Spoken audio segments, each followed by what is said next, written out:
La Giunta veneziana ha varato le modifiche al regolamento comunale allo scopo di limitare le nuove aperture di bar e ristoranti, in particolare nella città storica.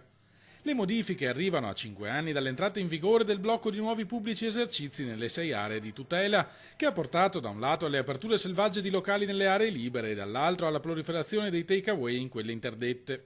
Per questo motivo l'amministrazione aveva imposto alcune settimane fa il divieto per 3 anni di nuove aperture di rivendite di cibo per asporto, annunciando che non sarebbe stato l'ultimo provvedimento in materia di riorganizzazione della giungla del food a Venezia. Il pacchetto misura è un pacchetto complessivo, bisogna raggiungere gli obiettivi uno alla volta. Questo ce lo scriviamo come obiettivo raggiunto. Ora la Giunta ha mantenuto la parola con questo ulteriore provvedimento che dovrà passare al vaglio del Consiglio Comunale.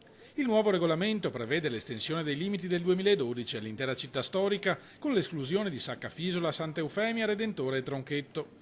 La filosofia che ha ispirato le variazioni, spiega l'assessore comunale al turismo Paola Marra, è stata quella di prevedere una revisione dei criteri di qualità per l'insediamento delle attività di somministrazione alimenti e bevande aperte al pubblico.